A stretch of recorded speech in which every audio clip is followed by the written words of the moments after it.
that is here. So, all right. So, welcome everybody to the new Crash Course Team Manager training.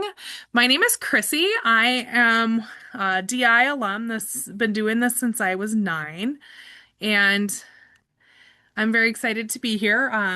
In my DI world, I am currently an affiliate challenge master for the engineering challenge, and I also am an international challenge master for engineering this year. And I have been doing trainings for all of our team managers and appraisers for 20 years and just love DI and really am excited to be here tonight. Photos of me as a volunteer, photos of me as a participant. This little photo here is D2K in 2000, the very first DI Global Finals. I was there and my team got first place.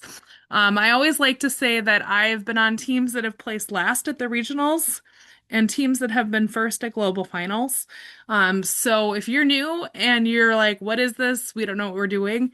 We've all been there and it takes time. So have no fear. You can learn, you can be successful, and we believe that every team can be successful in this and have a lot of fun along the way. And you as a team manager are going to do a great job there as well. So goals for tonight. I know that we're a little bit late this season, but just wanted to do some ground rules of what is DI. Really spend a lot of time to talk about you as a team manager and what your role as a team facilitator is, and what resources are available and how to use them. So everything we're going to cover a lot of stuff tonight, and we're going to send all the slides out. You're going to get all of the materials afterwards. And so the goal isn't that you memorize everything, but that you know where your resources are and what you need to go find when you need it. And then because it is January, I'm also, as I go through this, going to talk a little bit about helping your team focus to get you tournament ready, given that it is January and our tournaments start at the end of February into early March. And so some of this stuff, if we were doing this training in November, might feel a little bit different because now the timeline is a little bit shorter, right? So we're going to talk about the things you really should be focusing on now and how you can be successful to have you and your kids ready for that tournament day. Thank you so much for volunteering or being voluntold to be a team manager. We never have a shortage of DI kids that want to do this, but we couldn't do it without our team managers. I know I still am thankful for my team managers that I had along the way, and 30 years later, almost keep in touch with them. So know that your job is a special one and an important one, and you are so appreciated by your kids and appreciated by all of us in Wisconsin DI for the job that you are doing. So, Wisconsin DI, we are your local affiliate. We have an executive director, actually two, Mary Bykowski and Michaela Becker are leading the charge for Wisconsin DI. And we have a board of directors as well that helps just kind of our overall Wisconsin organization. And we are divided into 4 separate regions. So hopefully you know what region you're in. I think, Melissa, you're in the Green Bay region, so that's you there in the Northeast. And each region has their own set of dedicated directors. So I'm on the call. Elliot, you want to introduce yourself on the call as well? I didn't have you say hi. Oh, sure. So, hey, Melissa, Elliot Koss. I was a participant for 9 years, and then I've been a volunteer for 9 years as well. I started as like a instant challenge appraiser and then became the regional challenge master, and now I'm the affiliate challenge master for instant challenge, and I'm also the chair of the board of directors for Wisconsin Destination Imagination, which is fun. So thanks, Elliot. So Mary and Michaela are absolutely resources. Elliot and myself are resources. And we've certainly we'll make sure if you don't know what your contact information is, that you get in touch with Robin and Tim, right? Elliot, Tim, and Robin. Yes, Tim and Robin. Yep, they're awesome. So you're in good hands. So we are Wisconsin DI, and that's what you know, but we are part of a larger international organization. So we have a very small staff that of people that are paid to work for DI, located out of New Jersey, but most of the DI staff are remote as well, all over the country. And we are in 48 states and 28 countries and across 6 continents. So it's fun to be a part of. Like we just oftentimes focus on Wisconsin, but every challenge that you're doing with your kids, the same challenges are being solved by kids worldwide, which I think is really awesome. The challenges are translated into many, many languages, and and I think it's fun that it can have that global reach, and to know that when we're here in Wisconsin doing this, that there's people all over the world that are also doing this. On the Wisconsin DI website, um, under regions, the contact information is there. So if you do need to contact Tim or Robin, you can get their contact information there, as well. So please don't hesitate to reach out, or if anybody's watching this video not live, your regional director contact information is there as well. We want to support you. So if you've got a question, please ask. We will get you to the answer or get you to the person that has the answer. Um, if my screen starts moving, I have a feisty cat chewing on a cord right behind this computer currently. So we're currently in a battle. All right, who can be on a team? So up to 7 team members can be on a team, and it's kindergarten through university level, and at least one adult team manager, you, to help the team. So, and the challenges are written to be solved at all different age levels. So every year, 7 challenges are released. The categories are the same, but the content and what exactly the kids have to solve is brand new every year. And so it is written by a collaboration of headquarters staff and volunteers and lots of different people from all over that review and get these challenges ready, but they are fresh and new every year. The idea is that we want kids to pick something that's of interest to them. So if somebody's really into theater and acting, they might pick the fine arts challenge. If somebody really wants to build things, they might pick the technical or engineering challenge.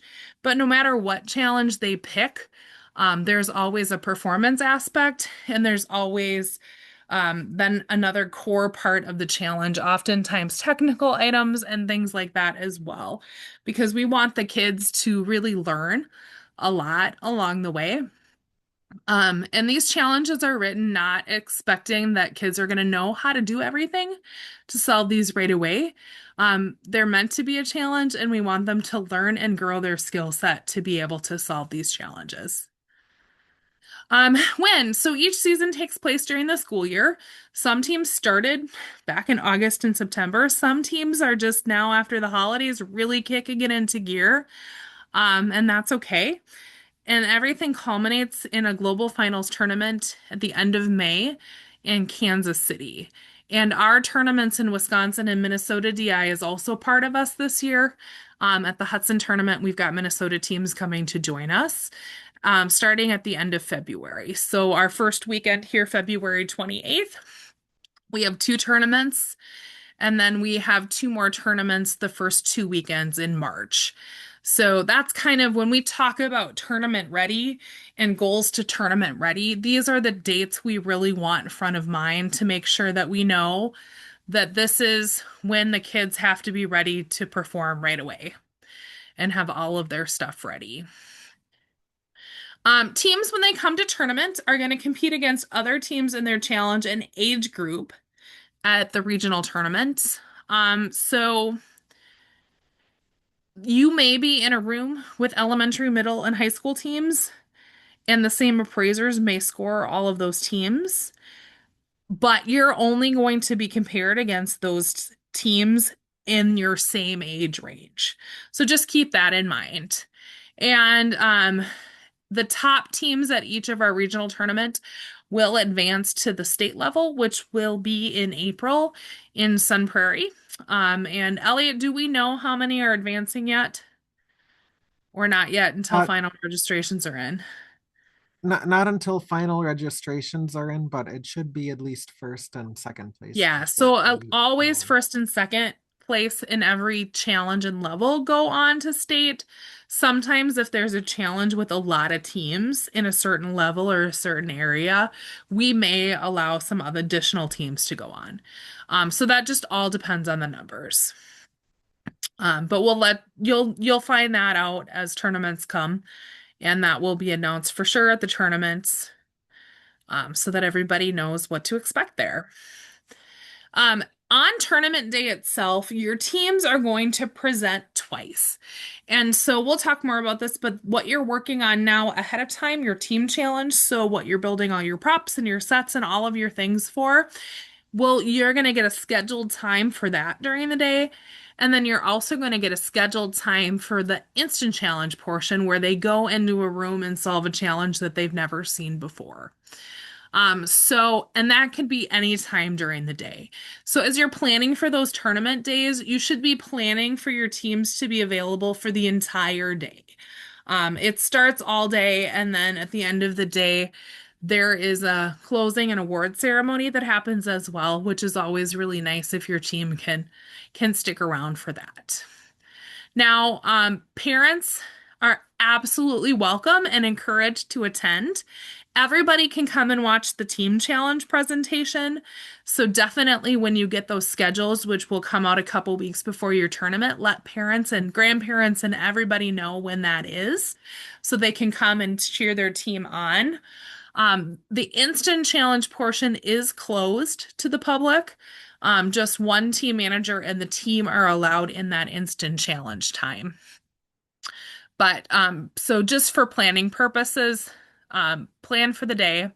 If you do have a conflict as you're completing your registration here this month, you can certainly request a schedule time if there's a school-related conflict or something that comes up. Sometimes we have that where kids are trying to get to something else.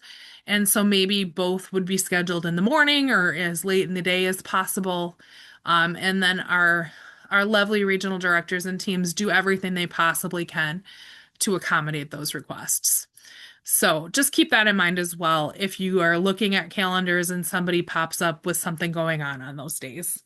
There are options, and we are absolutely willing to work with you as much as we can to try to accommodate that. And then those that do well enough will be at the affiliate tournament Saturday, April 11th at Sun Prairie West. Our Rising Stars teams are not going to go to the affiliate tournament, so that's our littlest teams. They come and present and showcase at the regional tournaments. They're not scored. Um, and they get awards there for their presentation, but they don't advance on to state. It's just kind of a one and done. But for our competitive teams, they are able to do that. And then those teams that do well enough at the affiliate tournament are invited to participate at global finals in Kansas City. If you are thinking that your team has aspirations of going to global finals, definitely start thinking about that and planning ahead. It is, I'm not going to lie, pretty expensive endeavor, and teams often have to do a lot of fundraising for that. So if that is something you're thinking about, just keep that in mind. Oftentimes, teams are already starting to fundraise if they think that that's a goal and they think that that might happen. Doesn't mean that you have to, but definitely just plan ahead for all of those dates and you know, so that if you do advance, that calendar dates are ready and that everything is not a surprise at the last minute for that. Any questions that we have thus far? I know we're kind of well into the season, but I just like to still do our grounding on this before we dive in.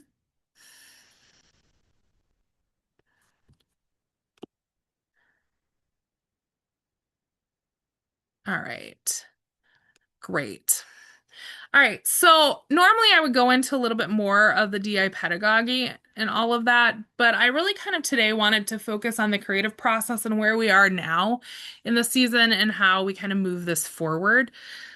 So we talk a lot about tournaments, but I think part of the beauty of the DI program and the DI process is what the teams learn along the way. So it's really project-based learning, a lot of skills that, teams are going to learn that they wouldn't necessarily get anywhere else, right? In school, they might do a project for a week or two, but in DI, they're going to be doing this for several months.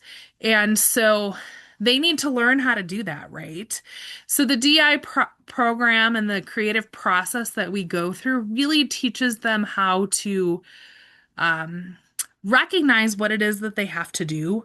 So, what is the DI program? What is the challenge? What are the rules? Who am I on a team with and who am I working with? What is it that we have to do by when? And all of that. So, just learning the challenge, learning the rules, recognizing what the requirements are, and really setting that foundation. And we're going to talk a lot about how you, as a team manager, can help with that and how we do that throughout the rest of this training. Then we move into the imagine phase. So that's the idea generation phase where you're imagining all of the possibilities of how you might come up with lots and lots of ideas for how you might solve these challenges, do some research and inquiry, and kind of narrow that down to start imagining, making decisions, seeing how that all fits together for what you might want to decide to do to solve your team challenge. Then we move into that collaborate and initiate phase. You're deciding on your final story ideas and what you want your team choice elements to be and what you want your other scored elements to be. And all the while, you're working collaboratively as a team to get that done and how to work together. And then as you go, you're assessing along the way what is working, what isn't working, how can we make this better? Does this solve the challenge? And then moving to tournament itself, which is that evaluate and celebrate phase. This is a cycle. You can go forwards, you can go backwards. Each part of your challenge, you might be in a different part of this creative process simultaneously. And so it definitely, you can see the arrows are all different directions. But I think with the skills that the teams are learning, the goal is to teach them the foundations and then really let them work through this process together. DI components, so the DI equation. This pie chart represents 300 points. If you're improv, you don't have the team choice elements, but all of our other central challenge does. So 60%, 75% of those 300 points, or 400 points, 300 is central challenge. We've got instant challenge in here as well. Sorry about that. 75% of the points, though, are that preparation that you're doing now to bring it to tournament. So that's going to be your story, your team choice elements, which is extra things, and we're going to talk a lot about that here in a little bit. And all those scored elements, the props, the sets, the costumes that your team is working on now and getting you to prepare for tournament. And then 25% of that is the instant challenge, where they're going to go in a room and solve a challenge they've never seen before, which is really going to test their teamwork, their collaboration, their problem solving, their time management, and all of the things they've been learning about the creative process and learning along the way. They're going to put that to the test in a challenge that they've never seen before. So both components are really important. And as we go through this, and as you're thinking about where you're spending time in your team meetings, it's important to focus, right, a lot on that central challenge and team choice elements, but we definitely don't want to forget about instant challenge because you want to be practicing that as well so that your teams aren't surprised when they come to tournament day about, well, the challenge they get will be a surprise, but the process and how to approach instant challenge shouldn't be a surprise. So we'll talk about what that looks like and how you can help as a team manager here in a little bit as well. So team challenge, 240 points or 300 points for the improv challenge. And then those team choice elements really allow freedom to get teams to be able to pick anything that they want to bring to the table. So as we said, you're going to work on most of that. You're doing the fine arts challenge, Melissa, others, Allie and I are working in scientific at another tournament, engineering, everybody that's working on that are going to focus on those specifics for that challenge, to solve that as they come into play. And then everybody, no matter what challenge, is going to help work on that instant challenge. So, central challenge, when we refer to that, it's the specific requirements that are outlined in one of those six challenges. So, they're really focused on the problem solving, teamwork, project management. How do you take all of these requirements and all of these elements in a challenge, understand what you have to do with them, and then put a plan together to how to fulfill that and make it happen, right? And work through the creative process for that several month time. All of our challenges have a different academic focus on one area. All of them require teams to do some research. So right now is definitely a prime time where teams are continuing to ongoing do research to finalize what they're going to be doing so that they can actually build their central challenge solutions. The improv challenge absolutely has an improvisational component, but oftentimes other challenges do as well, where there's twists and things that they don't know ahead of time that they have to incorporate in. And oftentimes our challenges involved international or intercultural themes. We really want kids to kind of think outside of what they know and learn some new things and look at things from a different perspective. So oftentimes the challenges have those themes woven throughout as well. Team choice elements can be anything that you want it to be that isn't already scored. So, as you're thinking about team choice elements, while they're not defined as a thing with requirements real clearly in the challenge, they should still be something that your team is really thoughtful about and what you want to pick for that. I think it's really cool because it gives teams complete freedom to make these challenges their own, right? So, if they and really highlight any strengths that you have on your team. And the only rule is that it can't be an exact element that's already being scored in the challenge. So these are some examples and some pictures of some team choice elements. I took these at Global Finals for an engineering room several years ago. But you can see a whole variety of things that teams can do. And if your team is struggling with team choice elements, encourage you to go to globalfinals.org, and there's photo albums, and you can go look through past pictures that people have uploaded. That's often like a good inspiration point to see what other teams have done. Obviously, the idea isn't to copy it, but sometimes a little bit of inspiration, right? To see the kinds of things that teams do for team choice elements, especially if you have a new team, can be really helpful. So you can see like in the left here, a team built a tree and it's an umbrella that they used. So oftentimes with team choice elements, we're looking for not just the quality workmanship, but also like the creative use of materials and how do you use things in unusual ways to build and make them yourself.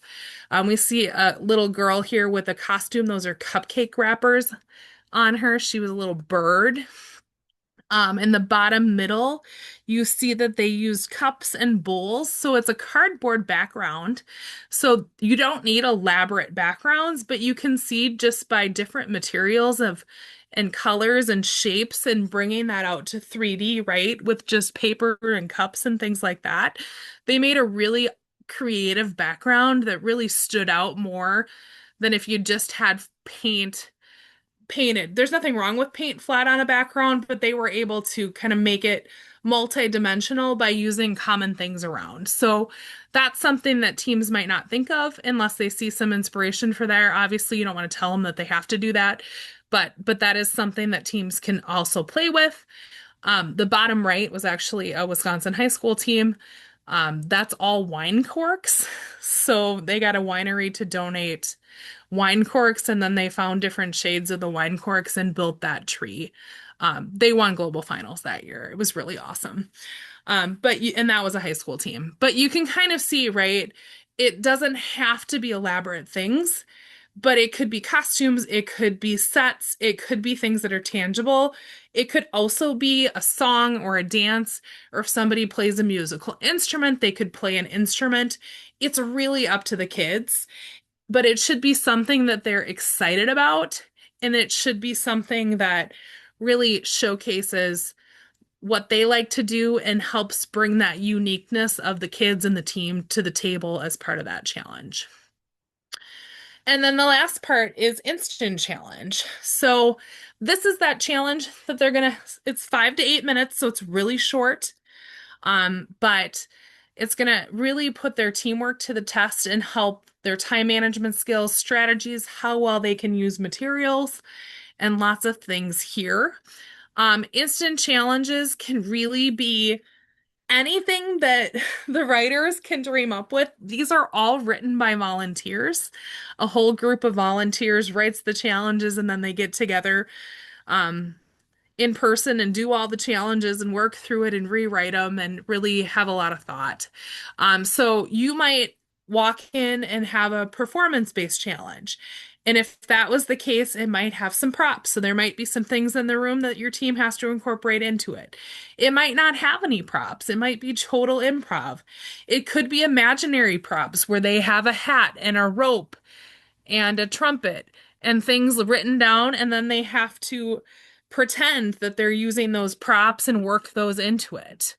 They might have to make their own props where they're given paper and cups and strings and a lot of things. And part of their instant challenge build time is that they have to build something. So all of those are options of things that they might encounter for a performance-based challenge. Task-based challenges. They might be told they have to build something as tall as possible, as wide as possible. Maybe their structure has to hold weight. Maybe they have to move an object from zone A to zone B. Maybe they have to protect an egg so it doesn't break. Something that I've often seen is nonverbal communication challenges, where part of your team gets to see something and the other part doesn't, and they have to come up with some sort of a nonverbal communication system to convey instructions to the other part of the team. Or they could be a combination of the two. So as you can see, there's a lot of variety. So you as a team manager, one of the best things that you can do is just practice lots of different kinds of challenges for you and your teams so that they get used to how they approach different things, who takes the lead for certain types of instant challenges, how do they use certain materials, and what that process looks like. In the roadmap, and we're going to talk about that, there's some instant challenge practices. Elliot also did a training on instant challenge that there's a recording for. If you haven't taken a look at that, certainly encourage you to go do that. Which is a lot more details about instant challenge and what to expect on tournament day. And I think, do we still have kits, Elliot, available on the website? Yes, we have a Square store on our main website, and for I believe a $15 fee, more or less, just to cover the shipping, we will be mailing out a kit that has 4 task-based instant challenges with all the supplies in it, and then there's a bonus fifth performance-only instant challenge included. So not required, but that's something if you're Correct. Not interested. required at all, but Um, some team managers had requested that if there was a way to purchase a pre-made kit with some good practice supplies. So that's something new this year. yeah, so there's instant challenges out there. Honestly, if you Google instant challenges as well, you can find some that people have written over the years and shared. But the important part about this is just every team meeting, you should be doing instant challenges with your kids to get them practicing it, to get them used to the process. And so we want to do what we can to help you find those, because sometimes as a team manager, right, that's part of the struggle is having to prep it and bring it and have ready.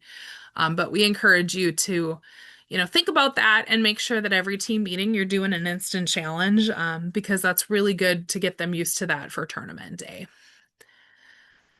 Um, where and when to meet. So you're well into the season. So you might already have your time and date and place figured out. We hope you do.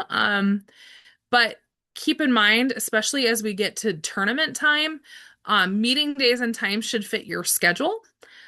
So in general, teams are meeting once or twice a week early in the season, and as the tournament approaches, so especially now after the first of the year, teams are going to likely need to start meeting more or perhaps extending the time that they meet.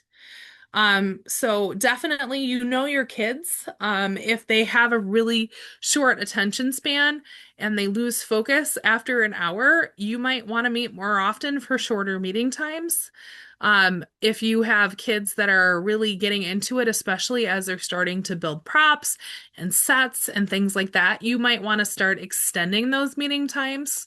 I know oftentimes as tournament day gets closer, sometimes people might add a Saturday or a Sunday afternoon onto their schedules for 3 or 4 hours. So, say they're going to paint their backdrop or do something with that so that they don't have to get it all out and then take it down right away, give them some extra time. But it's really up to your team and it's up to you. So, as you're thinking about the schedule between now and when your tournaments are, so we got maybe 7 weeks or so to our first tournament. Really start to backtrack and think about what do we still need to accomplish and what sort of a space do we need to accomplish that? If you're normally meeting in a classroom, do you have the space you need to be able to paint things there, or do you need a different space for that? Where you're going to store things once you have it? Um, not everybody has to be at every meeting. Oftentimes, I know my team did, especially as we got older, did some dividing and conquering where some people were in charge of the costumes and some people were in charge of like this team choice element and this, backdrop. Everybody met and decided on what we were doing together, but the actual building and execution sometimes was just a couple people.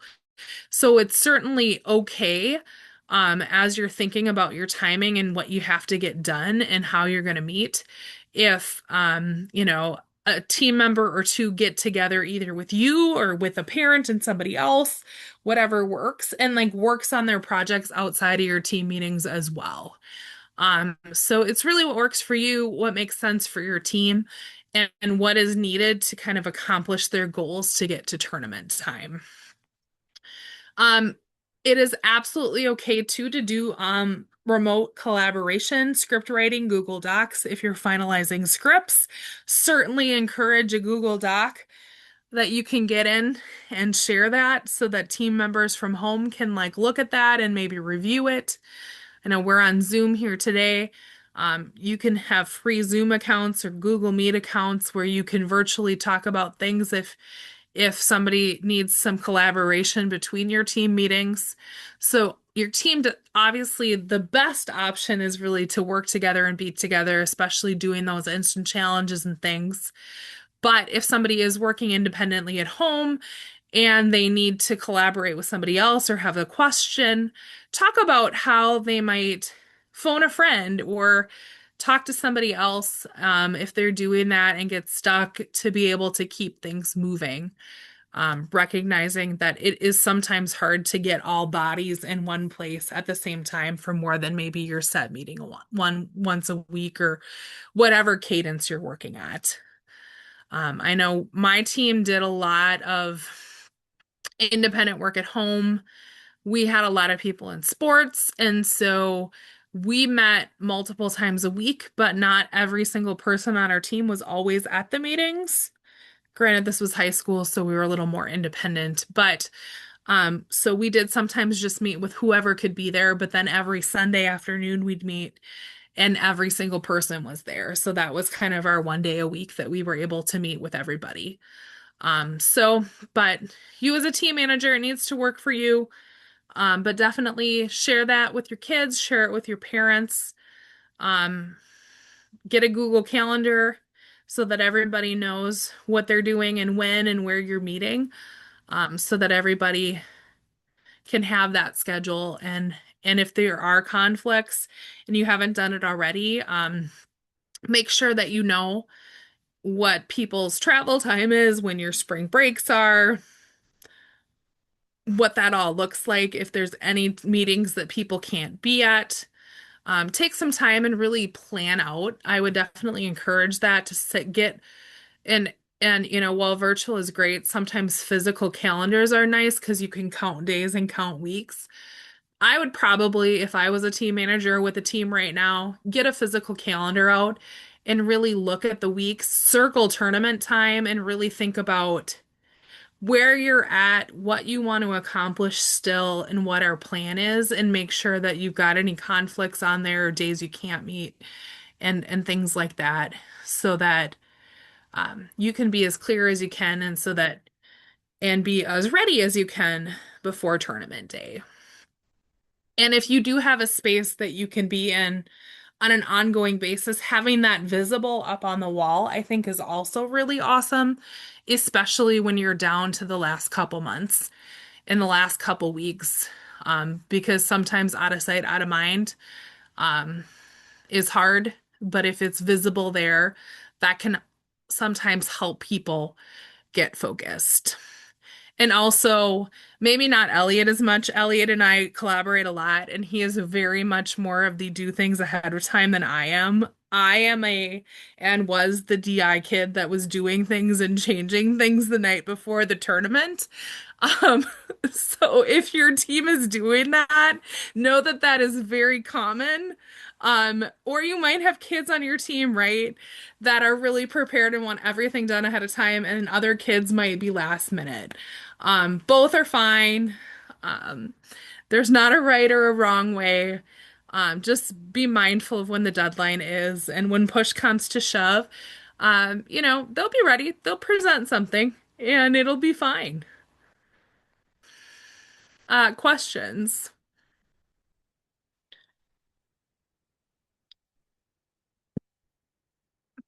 All right, let's keep going. All right, so you're a team manager. Now what do you do? Well, hopefully, you've been doing this a little bit into the season, but we're gonna just give you some tips here and some things that you can do to set you up for success. I think as a team manager, one of the most important things that you can do is to help facilitate the process. Um, Grow your team by developing program and process expertise through practice. If your team doesn't know what it is that they have to do or how to solve the challenge, if you don't know that, if your team doesn't know that, that's going to be really hard. And so, you as a team manager, your job is to help them learn that, to grow, to figure out what they have to do, is just kind of that base, right? This is the challenge. These are the requirements. This is what an instant challenge is. This is what a team choice element is. Make sure everybody understands that and that they grow in their knowledge. This also includes like growing in knowledge of the subject matter for their challenge, right? If they need to research something, if they need to do that, if they need to learn new skills, you as a team manager are going to help them grow and develop those things. You're going to help them guide them as well. It is hard to work with teams. I know sometimes it's easier to work by yourself, and I think all of us as adults have felt that as well. This isn't necessarily something that comes naturally. So you, as a team manager, need to help your team accept their roles, accept their responsibilities, and the things that they need to do as a team, and guide them through that process and guide them along the way. And I think one of the most important things that you as a team manager can do is to celebrate along the way. Yes, the tournament, we always say, is our goal, but it's the journey and what they learn along the way that is so, so important. And a team manager that is positive, that's encouraging, that believes in their team is going to set that team up for success. So if your team has been struggling because they can't decide on an idea, they're down to a few, and they're really struggling, when they finally come to a consensus and make that decision, celebrate that. Maybe they've been trying lots of different prototypes on things and they've been failing and they haven't been working, and you're going to encourage them to learn from that and pick that up and celebrate their successes along the way. And when they get that done, you're going to succeed in that. Maybe everybody cries at every team meeting, and the first time nobody cries in instant challenge practice, you celebrate that, right? Like, it's the little things, and I think it's important to see where they've come. I know, having watched a lot of teams and a lot of kids along the way for a lot of years, it's amazing where teams start a season and where they end a season. I know for me, the moment of transformation, when I was 21, I ran DI camps on Air Force bases in the Pacific, and I had military kids that had never done DI before, never seen it. And we put them through a 5-day camp, 5 days. And the difference in those kids and their confidence and their positivity and how they were able to collaborate, how they were able to work together from Monday to Friday was astonishing. And watching that in that little time, and a lot of that was that encouragement of, I know you don't know how to do this, but I believe in you. You can figure it out. Awesome job. Like, so much brought them through that, and they all accomplished lots of things. And so our team managers really make or break teams a lot of times with that, letting somebody believe in them and just knowing that they've got it. And when you fail, which they inevitably will, that's okay too. You laugh about it and move on and figure it out, and try to look for the positive as part of that process. I think this we've kind of been talking about as well. Um, Encouraging an environment where everybody feels safe to participate and collaborate is really important. Um, where everybody's ideas are valued. If somebody it and I did a training specifically on generating and focusing tools. We'll talk a little bit about that here tonight, but that's not going to be our main focus. But one of the key takeaways is to help your team understand that ideas are just ideas. And some ideas are the ideas we're going with, and that we are more excited about, and that we're going to move forward with. And the rest of them aren't bad ideas. They're just not the ideas that we're using, or things that we're using. Keeping it that everybody's positive, that everybody's encouraging, really helping the team stay accountable for not being negative, respecting differences. Some of the best DI teams that I've seen have not been friends. They've been team members that have all kinds of different skill sets that come together. Um, and recognizing that that makes for a better team, right? Because if everybody's good at the same thing and everybody's then bad at the same thing, you're not well-rounded, right? So you don't have to be best friends, but you can recognize that, Billy is really great at building things. And Maggie is an awesome actress. And Tim knows how to sew and loves it and has been doing it since he was a kid with his mom, right? Those are all skills that they bring to the table. And while everybody doesn't know how to do those things, they can all bring those things together. And that is awesome, right? Because we're stronger together and we can learn from each other and respect that those differences are a positive thing, not necessarily a negative thing. And also just acknowledging the fact that our kids don't know how to work together. They don't know the DI challenge. And you, as a team manager, are going to have to step in and remind them that that's okay and that they're all learning, we're all learning together, and guide them through that process. Um, and make sure that you let fun happen. The minute that TI stops being fun is the minute we should take a break. Do a team builder, take a break, run around, do something, have a snack, right? We got a lot to accomplish, and that's really important. But it is important that we remember that they're kids, that this is supposed to be fun, and that you work time in to be able to do that as well. Um, and so that they look forward to coming to the team meetings. They want to work, they want to do this. And it's not, frustrating. And they're not just sitting in a meeting where everybody's just banging their heads against a wall and they're frustrated and they're not going anywhere. Interference. So I think this is one of the main things that separates DI from about any other organization out there today. So we pride ourselves in DI of saying that everything is team created.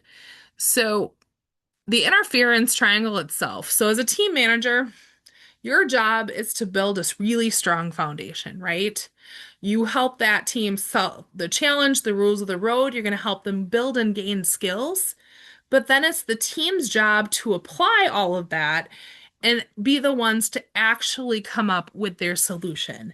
Every single idea, every single thing that's built, everything that's made on tournament day should be the team's and the team's alone. And so that is a really important foundation for DI. So interference is any help from a non-team member. So it could be team managers. Usually it's not the team managers that are the problem if we see interference. It's the second one. Parents and siblings. Not because they mean to be. Most of the time interference happens. It's well-meaning, but they don't understand what that help is. Teachers oftentimes can also overstep without meaning to, and then other students not part of the team. So these people, it's important to teach your kids about interference and what that means, and to help them understand that it's okay to learn skills. It's okay to have you help them understand the challenge and others to help them learn skills and understand the challenge. But when it comes to their ideas, especially if they're at home working on a project or if they're doing research at school and somebody's an expert on something and they want to go ask them about that, that they're not bringing the challenge along and saying, this is what we have to do. Instead, they're asking more broader questions and saying, we want to learn about this or we want to learn about that. And then it's their job to apply it. So you as a team manager can't be anywhere. So your kids are going to want to be the ones that are going to say, hey, we got this. This is ours. Nope, thank you, but no, we got this. Um, and it can be the obvious. It can be creating and actually building the team solution itself, but it can also be suggesting materials, processes, or methods or ideas. So like some flippant comment about, oh, hey, like it'd be really cool if you did this. Stop yourself from doing that. Duct tape over the mouth if you need to. We don't want that. Oftentimes it's things that aren't meaning to be said that often can be interference. Or it could even be directly leading a team to a specific solution. So as a team manager, we want you to get really good at asking lots of questions to get the team to think about things. But if you have a specific goal in mind when you're asking those questions and lead them down to have ask them questions until they get there, that is also interference. So, as a rule of thumb, ask yourself, is what I'm doing offering and providing the team with lots and lots of options for them to make decisions and come up with their solution that could be a variety of things, or is what I'm teaching them going to lead them down a path where there is only one solution? Because in DI, our challenges are written to be solved in a lot of different ways. And you'll see it at the DI tournaments where every team brings something different to the table and everybody started the same way. So just we want you to is what's being presented going to leave them with lots of options versus just one option. And just check yourself there. It is absolutely not interference to teach your team skills. So at this point in the game, you're already coming up with your team solutions, which is great. But if the kids get stuck and they want to do something and they don't know how to do it, absolutely, as a team manager, you can help them figure out how to learn that skill. If they need to learn how to use power tools, absolutely teach them how to do that safely. If they want to sew a costume but nobody knows how to sew, let's have a little workshop. Maybe you don't know how to sew, but somebody's mom does or grandma does. absolutely say, hey, can you teach them how to sew? Totally fine for them to be taught that skill, but it should be on something else that is not the costume or the prop or what they're actually building in your team presentation. So it's then the team's job to apply that skill that they've learned to their challenge solution. Earlier in the season, and we're a little late here, so you're probably not going to be doing as broad of skill building. But absolutely, like if we were in September, I would tell team managers to say, hey, think about skills that they might need to learn and have some skill days, right?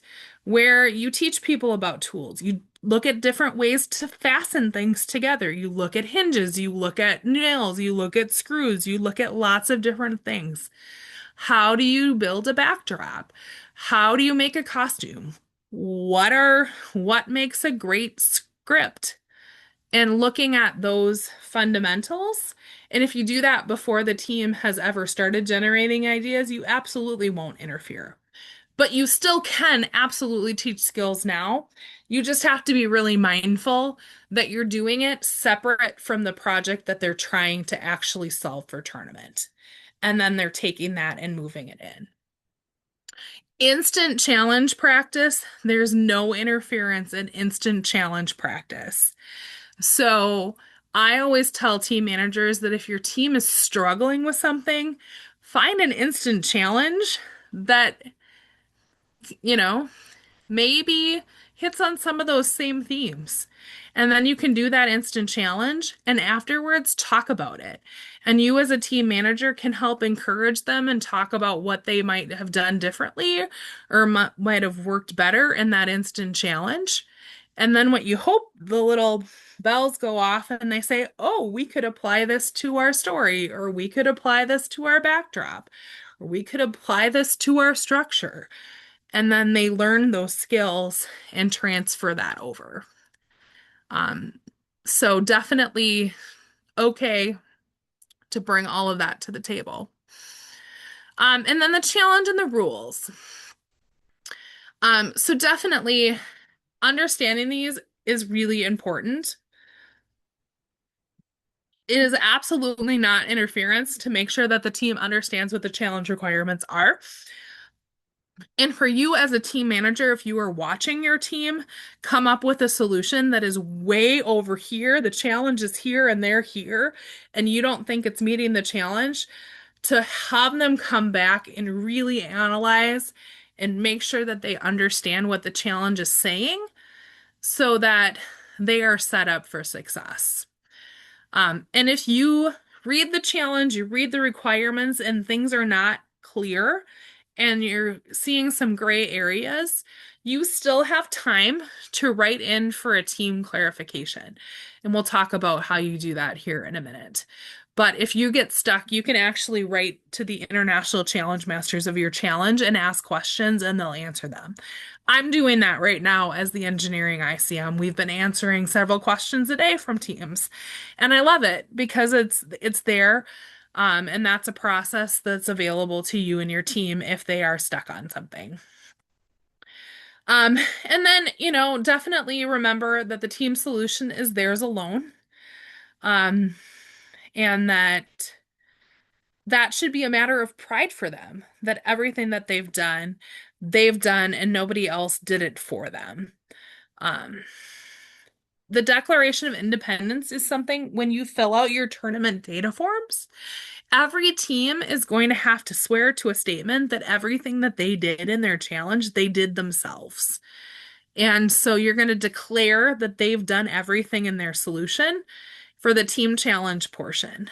So definitely that should be a matter of pride for them that they are declaring their independence. And I always tell team managers that the minute that they interfere, basically they're telling their teams that they don't think their ideas are good enough and they can't do it, so an adult has to step in and do it for them.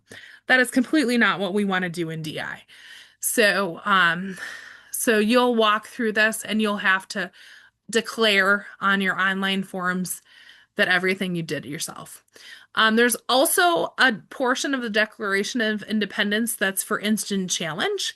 And that's basically saying that you didn't know anything about the instant challenge ahead of time, right? Because our instant challenges, we do reuse challenges between tournaments.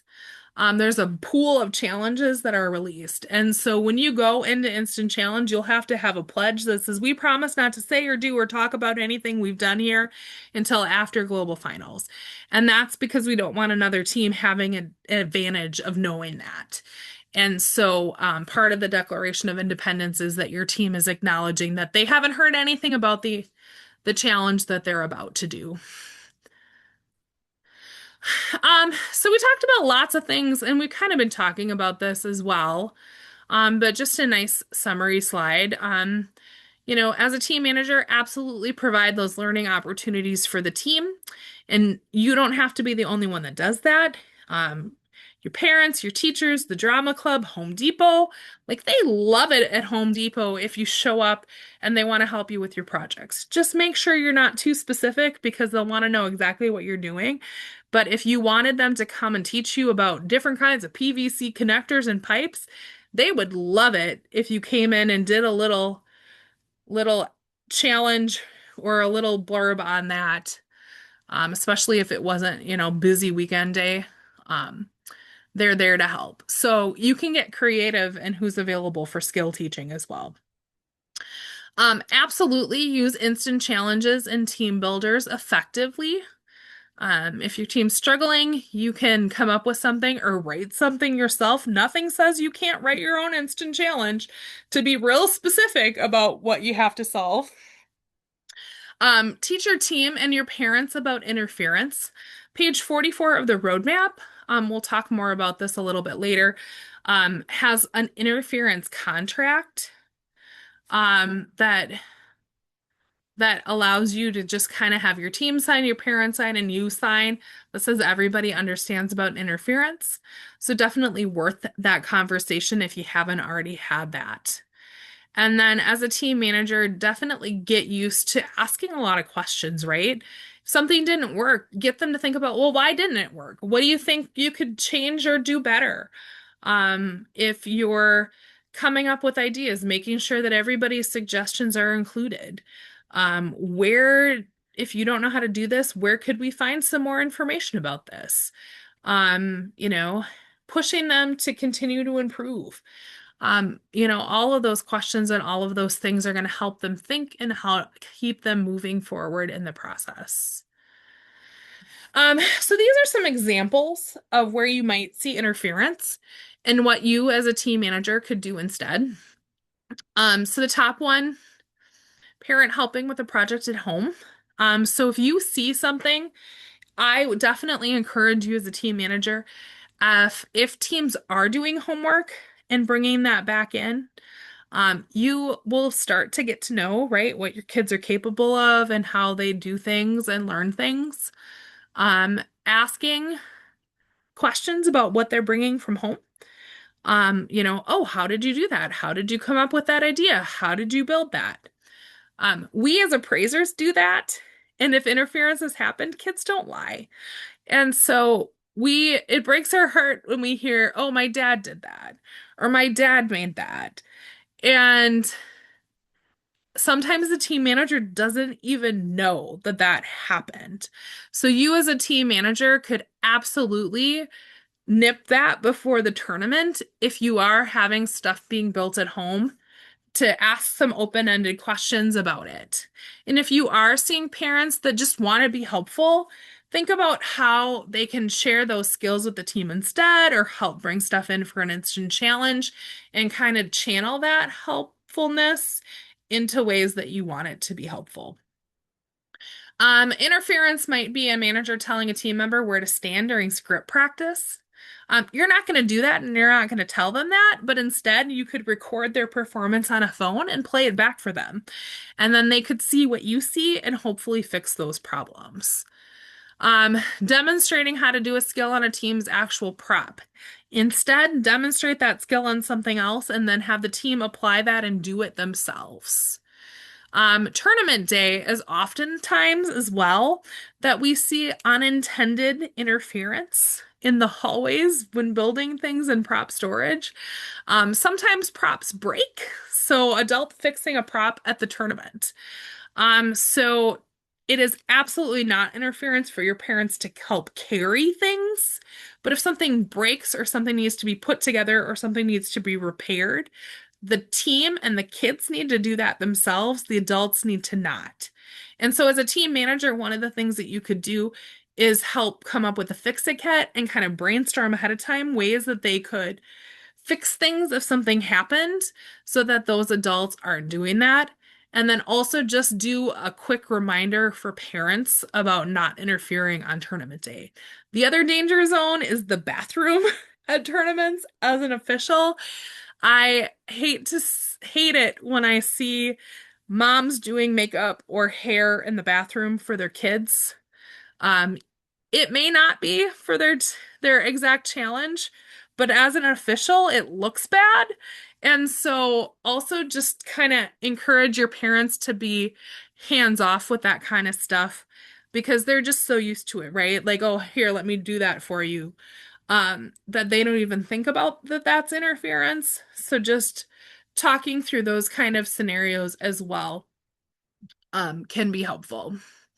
Team manager makes a trip to the hardware store to purchase supplies without a team provided list. So it is absolutely okay for you as a team manager to bring supplies and buy supplies for your team. However, you should have a specific list. You should be after something specific. You should bring a team member along if you can.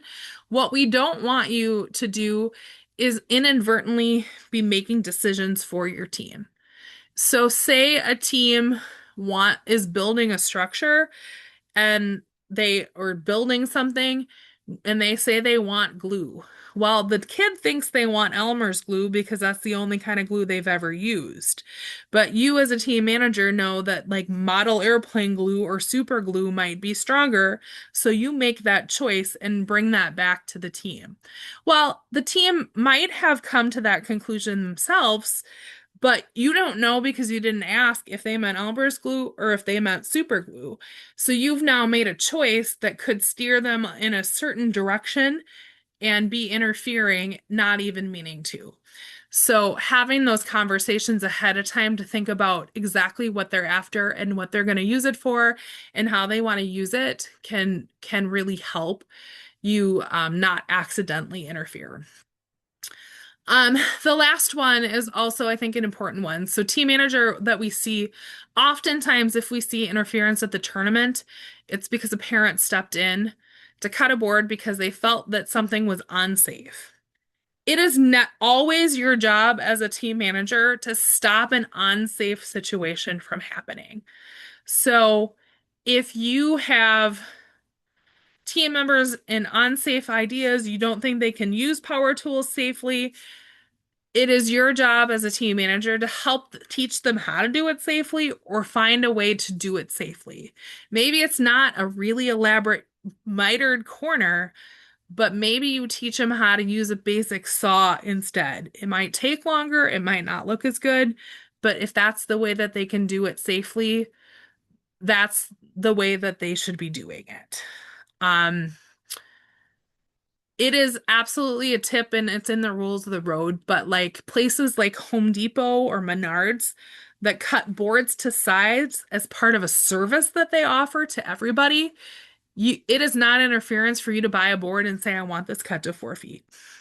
As long as the team comes with specific direction. That they often cut supplies to length PVC pipe and things as well. So that is totally fine. However, just keep in mind that if they are doing lots of custom cuts or mitered corners or things like that, then that would be bordering on interference territory. But simple cuts and things that they offer to anybody, as just part of the services that they offer, is totally fine. And that's all in the rules of the road under the interference section and things that are allowed if you want to take a look at that in more detail. This is going to be in the packet that we send out. So this, I don't even know where this came from. I got it from somebody probably 20 years ago. but it's a material requisition form. So this can be a helpful tool for you as a team manager, to get the kids to think about this. This is also kind of nice to help stop wasteful spending, as you're considering your team budgets.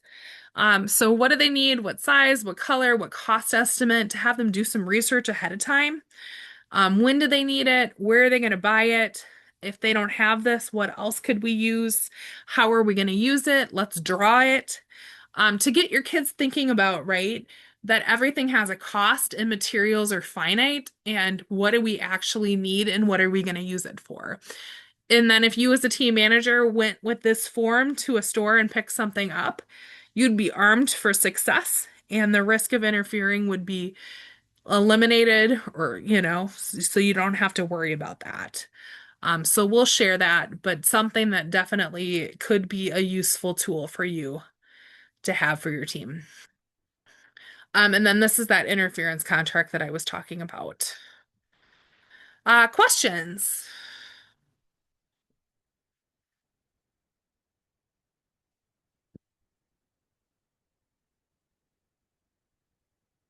All right, let's keep going. So, the last part and kind of the next part of this, we're really going to focus on what materials are available and where you can find what you need. There's a lot of information that we give you, and oftentimes it's way more than you would ever need. These screenshots, I'm an international challenge master. I have access to a lot of things. So you might not see all of these tabs, but if you go, you'll log in to the destinationimagination.org site, the resource area under documents and view documents, and that's where you're going to find your roadmap, your challenge, um, the rules of the road, all the things that you need for tournament are going to be in this resource area. There are only 3 required materials for Destination Imagination. And that is what the teams have, that is what the appraisers have, and that is what we use as the core. So the rules of the road, the team challenge, and published team clarifications. Everything else is supplemental, it's optional, it's there to help, but these 3 things are what you really need and where all of the rules and everything you need to solve a challenge are going to live. So the rules of the road, it outlines all of like the process, the procedures, the requirements for the Destination Imagination program. It is absolutely important for you as a team manager to read this document. If you have young kids, especially, they're not going to read this cover to cover. And that is totally fine. But there are some really important sections in here that you're going to want to review with your team. It's going to talk a lot about interference. It's going to talk a lot about expense reports and how to fill out your expense reports and your paperwork. It's going to talk about procedures and processes for instant challenge. So those are it's going to talk about safety. If you're using any batteries or electronic devices or wiring anything, there's safety guidelines for how you use all of that, what's prohibited. All of that is in the rules of the road. So it's really important that you look at those sections and that you are going back to that. Oftentimes, sometimes, if you've got one team member that really is great at knowing things and documenting things and really likes rules, you could maybe make them in charge of the rules of the road and have them become the rules of the road expert. I think I was the only person on my team that ever read this, to be honest, but I knew it inside and out. So that's a suggestion, but have it handy. It's really long. Use the index, jump to pages that you need to, but it's a useful tool that you absolutely need to solve the DI challenge. Your team challenge is also what's going to be where you're going to spend most of your time. Your time limit, your cost limit, your challenge requirements, your scoring. So you should have that handy on your iPad, print it out, refer to it often, refer back to it often as you're finalizing and coming up with your team solutions. Make sure everything you're doing is meeting those challenge requirements. Everything that says that you must do, that you do. If you must not do it, that you're not doing it. And as a team manager, it is absolutely not interference for you to make sure that your team is referring back to this and doesn't just forget about it and go rogue, and that you're having those conversations to make sure that everybody is meeting those requirements.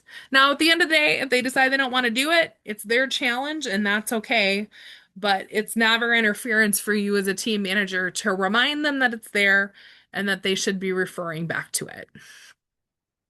The third item that is really important for you to stay on top of are what we call published clarifications.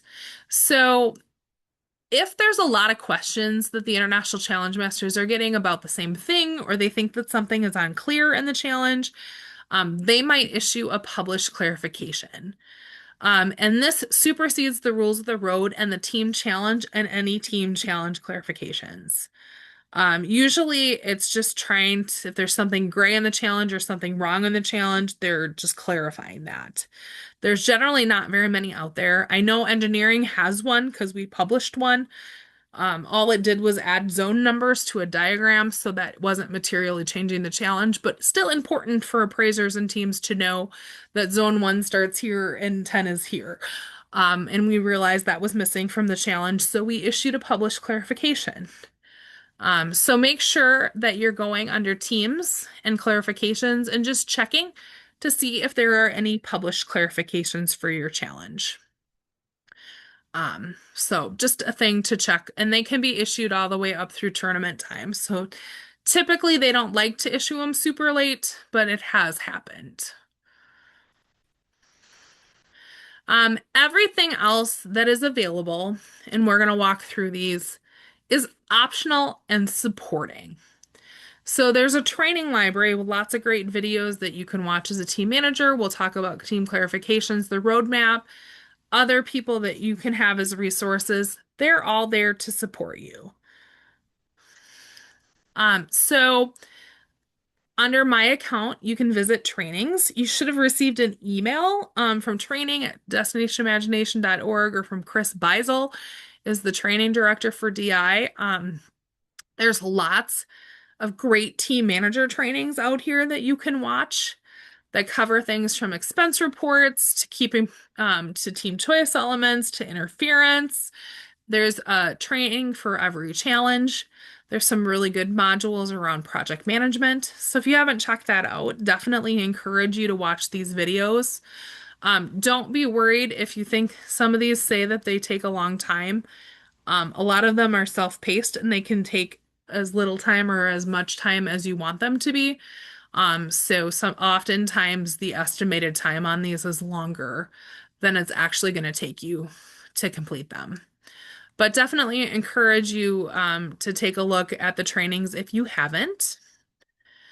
Team clarifications. So these are available now. So every team has up to 10 clarifications that you can answer. So you're going to go under teams, clarifications, my clarifications, and then you can ask a clarification.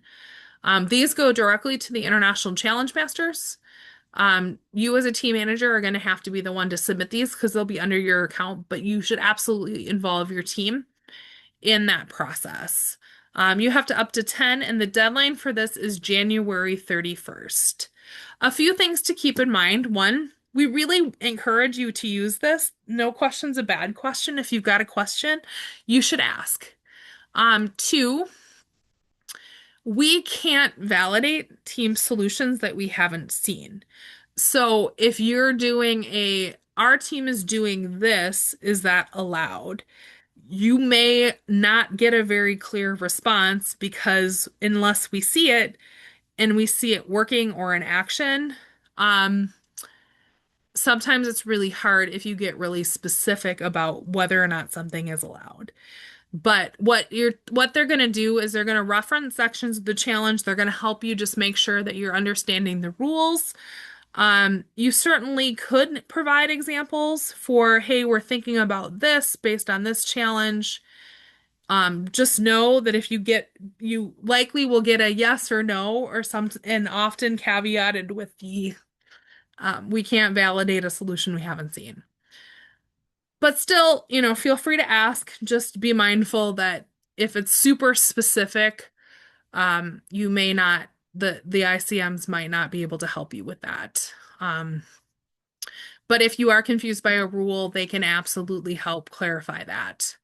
And then if you do ask for a team clarification, you're the only other teams don't see those. That's just you as your team um, that sees those. And then all of the challenge masters and officials also know that you asked that so that they can see the same information that you got from the ICMs. When we're in the scoring program, when you come to tournament, all of the appraisers and challenge masters will be able to see those team clarifications for you as well. Um, so make sure you use that process. I'm going to pause, take a drink of water, and see if we've got any questions.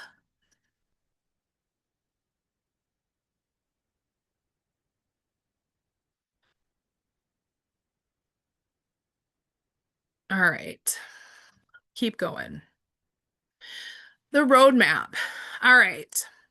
This is a wonderful resource, but a very overwhelming, I think, resource oftentimes for new team managers. It's a very long document, but it has a wonderful selection of tools and things to help guide your team through the process. However, if you as a team manager try to follow this and do everything in it, you're never going to solve the challenge and you're never going to get to tournament. So it's broken up into 9 chapters. My guidance for you, especially at this point in the season, is use what's useful to you. Don't live and die by the roadmap. Chapter 1 is really introductions and kind of college ready skills, creative process, DI pedagogy, all of the basics of DI are in there. Really encourage you to read that yourself and take a look if you're interested in that. Chapter 3 really talks a lot about what we've covered in this training, team manager skills and knowledge. Chapter 4 is all about access and belonging needs for your team. So if you have a team with special needs or needing of accommodations, that's a really good chapter to read and see what your options are there. There's some good tools and tips there.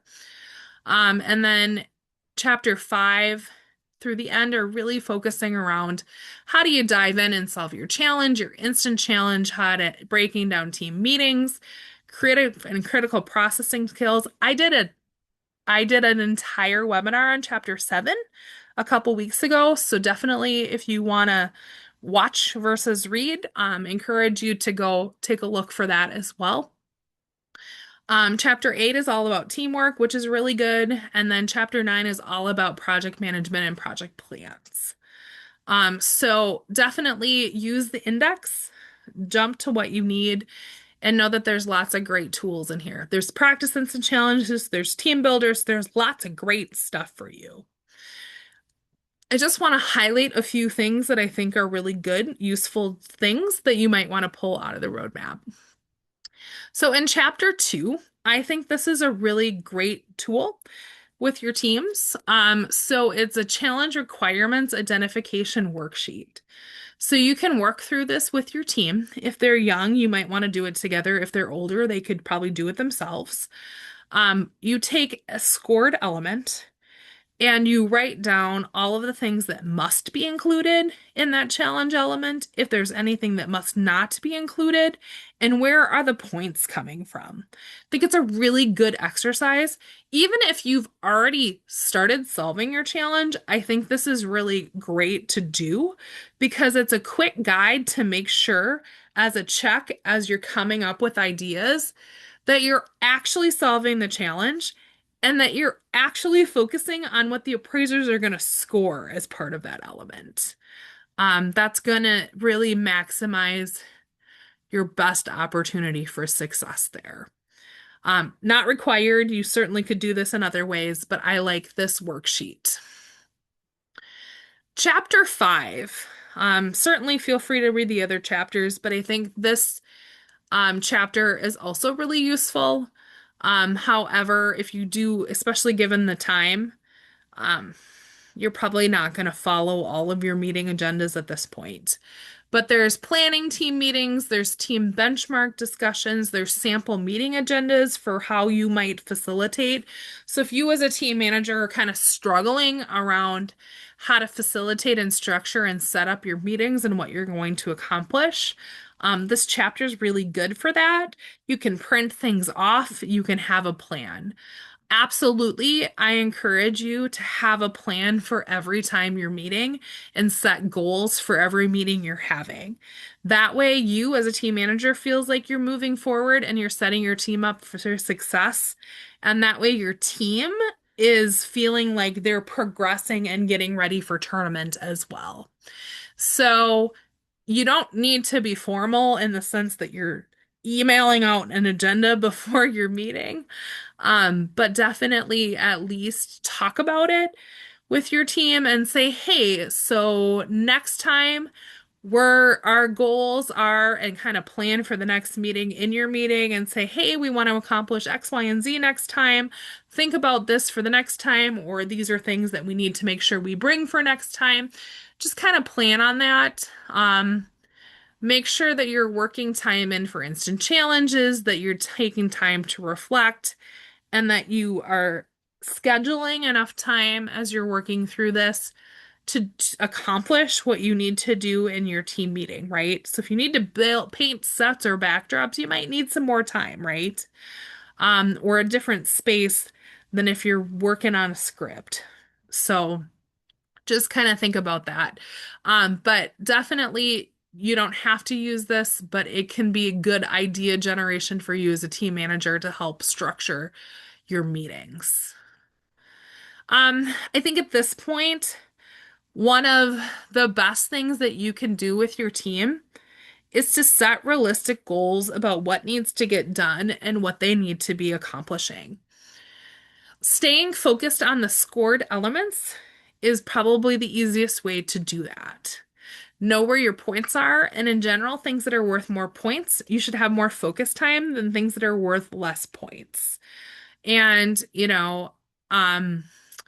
laying out what you need to accomplish, what's done, what's not done, also checking things off as you get them done. I really like putting things on post-it notes and putting it on a wall so it's really visible. Like to do in progress done is a really simple way. If anybody does project management, I am a trained project manager. So if you think about a Kanban or an Agile board, that's not necessarily in the methodology, project management methodology in the roadmap. But if you think about something simple like that, right? Then your team can know what's in your to-do pile, see a visual what you're actively working on, and then get that satisfaction of moving things to done. There's also free online tools that you can find to do these kinds of things as well if you wanted more of a virtual board, or you could do it old-fashioned with post-it notes as well. But I think staying really focused, especially as you get to the last weeks before tournament, is really important. And if you're running out of time, being realistic about what you think you can accomplish. Some points is better than no points, right? So maybe you encourage your team to have some elements for everything. And then if there's extra time, you go back and think about how you can make it better or how you might enhance something that you already have. So thinking about that, and also thinking about, what might need to go home with teams to get that done, what extra meetings might you need to have to just kind of involve your kids in that process so that they're not overwhelmed, but they're realistic about what needs to get done. And then you as a team manager also going back to that encouragement and celebration as things do get accomplished. I think that's really important. So when I say focus on the points, if you print one page of your challenge, print this page. It is outlines exactly what your team is scoring. And this sentence right here is what the appraisers have in their mobile scoring app to help remind them of how they should be scoring each challenge element and what it means. So Each obviously element is going to have way more details in the challenge, and yes, you need to read all of that. But as you're doing your quick list of what have we got done and what do we still need to do, this page here is going to be your friend to make sure you're not forgetting anything. So just keep that in mind.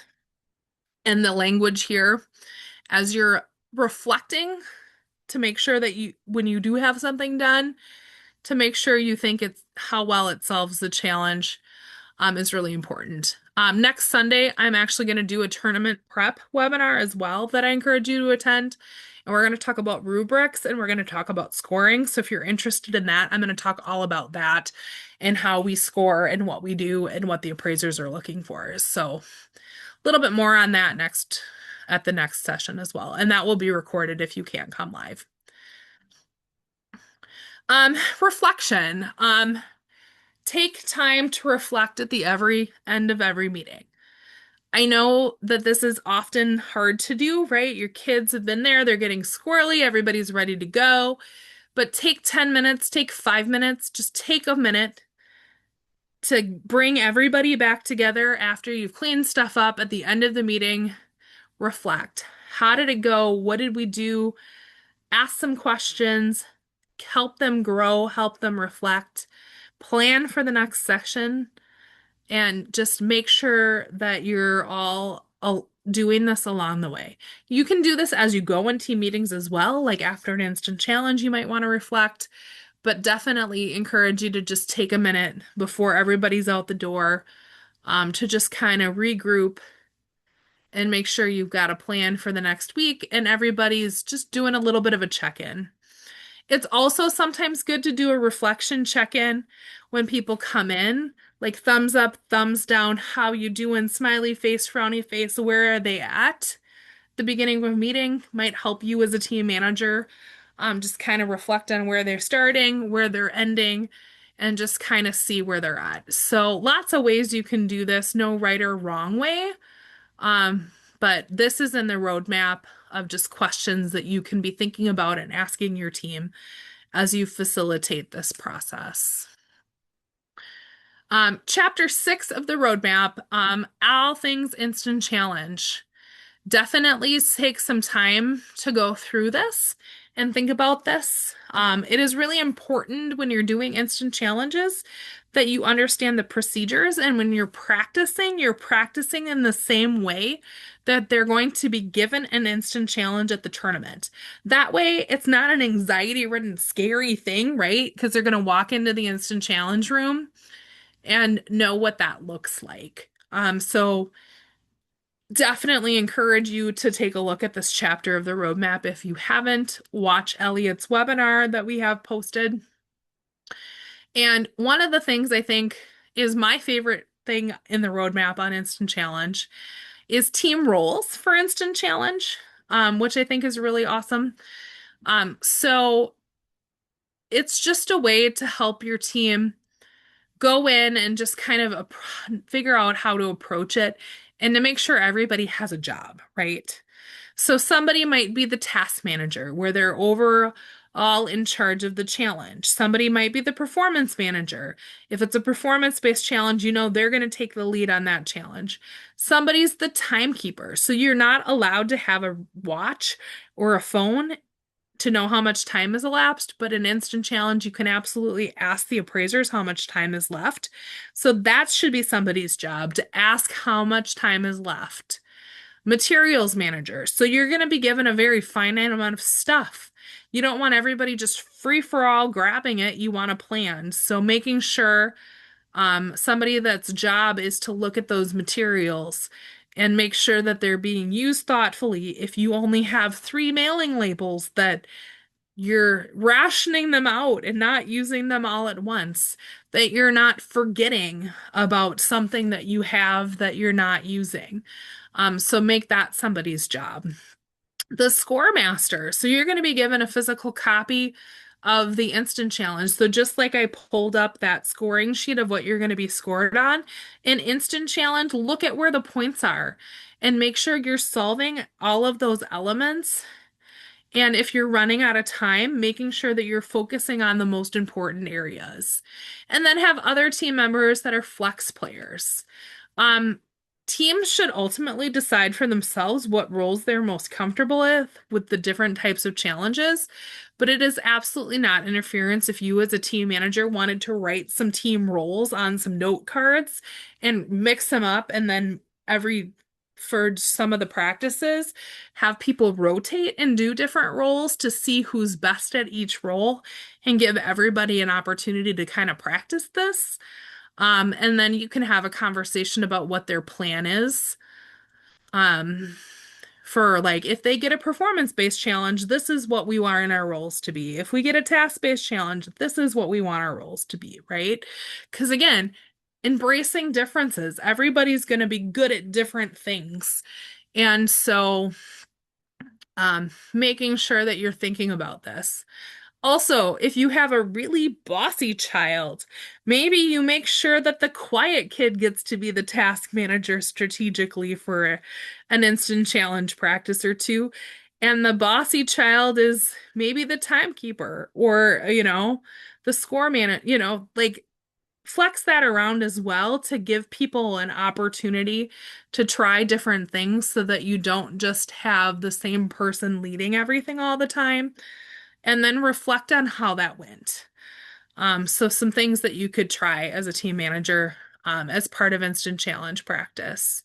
Also, those skills can be, can then be transferred over to your team challenge as well. Obviously, it's not the same because it's in the small amount of time, but you could have certain roles, right? Your script, your builder, somebody that's thinking about the timeline. A lot of these skill sets can be applied to lots of different things. All right. Questions. We're nearing the end.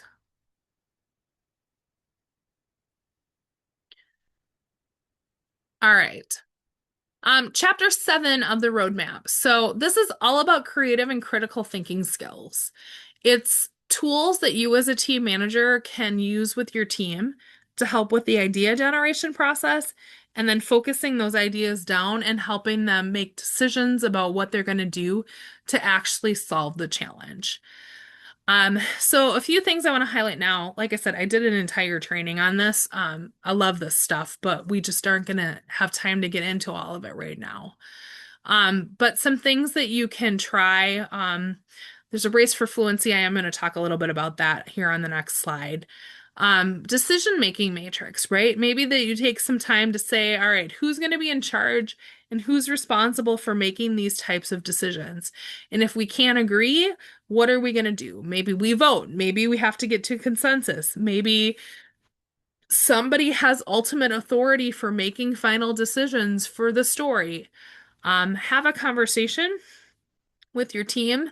And then if they are struggling, you could pull this out as a team manager and help them remember that that's what they decided that they were going to do.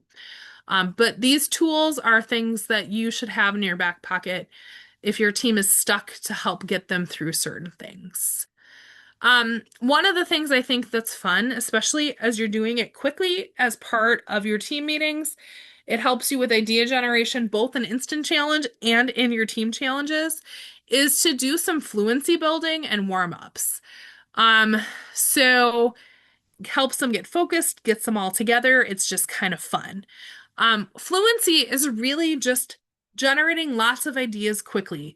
And the more you do it, the better you get at it, the faster you get at it, right? So I think you can appreciate that's good for generating ideas for your central challenge, but also really great for generating ideas for instant challenge where you don't have a lot of time. This is a screenshot, but that worksheet will be in what we send out as well. So when we're generating ideas, you're going to notice that lots of common stuff, and it starts out really quickly. Your common ideas might come out really fast, and then it might get quiet, and the kids might slow down. And then you, as a team manager, may want to just stop there. And we encourage you to work through the silence and have them keep going because the good stuff is often on that other side of a plateau. So one of the things that I like to use as an example, it doesn't work if you write it down, but is to name as many kinds of trees as you can. And so you're going to have them come out and they might say oak tree, pine tree, maple tree. And then some, all your go through and name all the actual kinds of trees that they can think of. And then they might get quiet and then they might think of Christmas tree, right? Seasonal here. And then somebody might say Christmas tree, and then somebody else might say, oh, shoe tree, money tree. So then you kind of think about that, but it might get quiet. But then once they reflect on some of those ideas, right? So your oak tree isn't a shoe tree and a money tree are going to be more creative, right?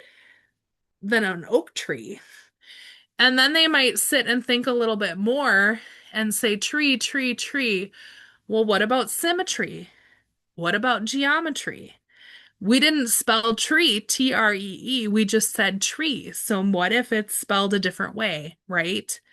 That's the creative stuff. And if you stop too soon, your kids are not going to get encouraged to get to that creative stuff. And the more you do this kind of stuff, the faster you're going to get through all your common ideas and through that plateau to get to the creative ideas. So just one or two of these at the beginning of each practice is just fun.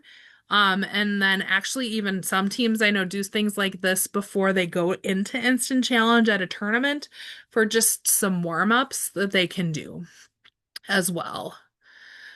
So again, spend way more time on this in my full training, but I think definitely if you're going to pick something easy, this fluency building is really important.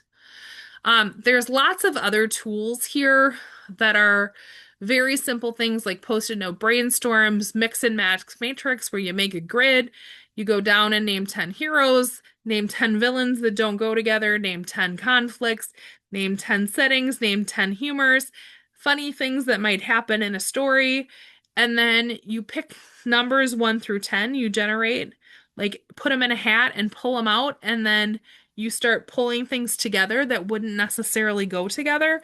And sometimes you can get inspiration for skits and stories that way. That could be really fun. So definitely take a look at this. So idea generating, ABC brainstorm, Scamper, and mix and match are really generating tools. Hits and hot spots walks through how to take lots of ideas and narrow them down very quickly to get your kids out of the this is Molly's idea and Fred's idea and Henry's idea into just we like this one best and this one best. So there's some things that you can do there. KWL, WWWH. Those are tools that you can use to help with your research focus. So if you need to learn some things, if you want to be structured in what people are going and learning, those are really good tools for that. And then the last two are really good if you have your team is very stuck and adamant on a few different ideas, and you really need to get into A or B or B or C and comparing them and what you like better and the pros and cons of things. And there's worksheets and scoring, can really help. It's a little more complex, but I think they're good if your team is at an impasse around something and you as a team manager need to pull out something really structured to get them to a decision. So again, I walk through all of that in my other training and it's all in the roadmap. But that's kind of when you might use these different tools for what at the 10,000 foot level. Chapter 8. I think chapter 8 is really important. So we talk a lot about generating ideas and focusing things down, but another major skill that we're working to teach our kids is teamwork. And so what does that look like? So this is all things that you as a team manager can do with your team to learn about communication, setting team goals, setting your team up for success, and kind of talking through how you respect people and ideas. Definitely a great chapter for you as a team manager to read. And there's some good things in here to keep in mind. I always like to remind mind team managers that teamwork is a process, and teams don't always get to the performing stage on day one. So when they're forming, teams are really reserved, they're polite, they might be starting the team out on their best behavior. After Christmas break, they've gotten to know each other a little bit now, might be in the storming phase, where they're competitive, argumentative, disruptive, interrupting each other, thinking in terms of I. That is totally normal. That's when you're going to try to focus on the process, focus on those tools, help them work together, work on team building, really just kind of structure that so that they're not just in that storming phase. And then once they get through that, they might move into the norming phase where they're interacting and reaching agreements more often. They might have defined roles. They've accepted that everybody's different on the team, and that's really good. They've kind of figured out how to work together, you know, and that's great. And then your goal is really to get them to performing. That's when they have that we team, that cohesive team. And it might not happen in year one. Some teams don't. Some teams do, but as a team manager, I think it's important to recognize this is all normal. And you can have a team in the same meeting, be it performing at one stage and back in storming at the next stage, and that is totally fine. It is not a linear process one way. But your teams that are going to be the most successful and what the goal is should be to get them to performing. I like to tell a story. I was doing a team manager training years ago, and we had a team that was really great in their central challenge, amazing. And it was an engineering team in their structure building, but they would do really well there. And then they kept bombing their instant challenge. And, they just consistently was happening. And so their team managers showed up at a turn at one of my trainings, and they said, "Why are you here?" And they're like, "Our team really sucks in instant challenge and we want to figure out how to help them." That was what the team manager told me. And when I got this slide up, the team manager stood up and she said, "My team can't get past storming." And that was her problem. They were argumentative, they couldn't work together. That's why they were failing instant challenge. And so we talked about it. They talked about tools. They really started focusing on that. And I'm really proud to say that that team got first place in instant challenge the next year at Global Finals. And because they thought about it and they worked through that and they learned about it. So recognizing where your team is at and putting some tools in place and focusing on it, absolutely, you can learn and they can grow. So I just like to share that because I think that was a really great aha moment for a team manager. And I was so proud of those team managers and how they were able to help their kids be successful there. But no, it takes work, and you might not be there on day one. So these are some strategies as a team manager of what you can do for each of the phases of where your team is at. So focus on the process if you're in storming. They have to trust and respect each other. Sometimes that just comes with time. They need to work through it. They need to learn it. You as a team manager, team building, shared experiences, positive things, celebrating their wins, reminding the team to value everybody's input and be respectful. That's where you're going to focus there. And then just keep this in mind. So depending on where your team is at in a certain meeting, you as a team manager can kind of think about how you're approaching it. And then I didn't talk about it on the last slide, but something that's also really important is the adjourning phase. So oftentimes we get to tournament, it's a really big high, the kids have a great time, and then they leave, and then people are sad, right? Because you've just spent months working together, building all of these relationships, and then you're just done.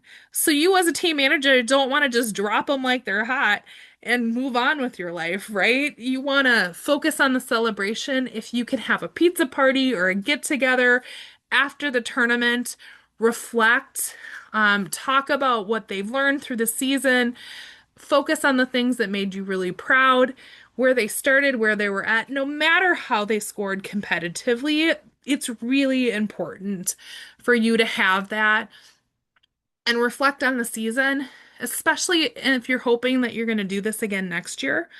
It's important to take that time for that adjourning phase and recognize it's okay for you to be sad. It's also okay if you're relieved a little bit as a team manager. That's totally fine too that the season is over. Sometimes we're all just ready for a break.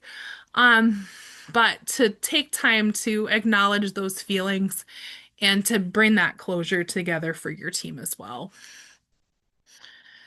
Um, Team builders. So really important for you to just continue to do these to work with it. There's team builders in the roadmap, but I have a worksheet that has 19 of my some of my favorite team builders that I've done over the years. Encourage you to use those. They are great for breaks during your team meetings to pull something out and have your kids up and active and moving. A lot of them are like use things like tennis balls and straws and rubber bands and cups and so things that are interactive that get them moving, that are not difficult setup for you as a team manager. But so definitely encourage you to look at this. And as you're thinking about your team meetings, just have them in your back pocket. Maybe don't plan them for specific times, but if your team, you just feel like everybody needs a break, maybe you do a team builder and then come back together and regroup. Chapter 9, all about project management. So I'm going to start and say, I'm a trained project manager. I love project management. I think this chapter can be a little bit overwhelming, but there's also a lot of really good things in here that will naturally talk your kids through this. We partner with the Project Management Institute Educational Foundation, and so all of this is curriculum that is industry standard project management terms and methodology here. Use what makes sense. There are things that don't have to be overwhelming. Creating a project plan can literally be, let's write down the tasks on post-it notes and see what we have to do. That worksheet of what are the requirements for all the things that we have to do. That's thing, that's breaking down requirements. It doesn't have to be complicated. If this, some teams and some kids really eat this up and love the structure of this. Some kids can't be bothered and it's overwhelming. Use what makes sense. Um, There are some really good modules in the training on project management that's really practical application for you as a team manager for how you might use project management skills to build this down. So I think that's what I would say. Take a look. If it makes sense, use it. If it doesn't, don't use it. Um, so yeah, awesome. Understand, Melissa. We're all good. I'm gonna wrap here very soon. But we will send you emails. If you've got questions, make sure that you're chrissyburr@gmail.com. We'll walk through that. I think, yeah, we're almost done here. So yeah. So if you've got questions, we're happy to answer them. Don't be a stranger. Um, Absolutely. Just last tips. Know your resources. Who else do you have? You're not alone. We're here. Your regional directors, your team managers, your parents can help. Um, don't be afraid to ask for help, and help them get that. Make sure for your tournaments that you are gathering medical and emergency numbers and all of those things that you need so you know how to get in contact with everybody, and that you ask for help, supplies, meetings, volunteering in other ways. Definitely don't be afraid to ask for help. You're the chosen one as a team manager, but that doesn't mean that you're alone in this process. So, yeah, so thank you very much. I know we went through a lot of content really fast here, but if you got any questions, we'll send the slides out. We'll send a lot of materials out, and good luck. Go ahead and stop the recording.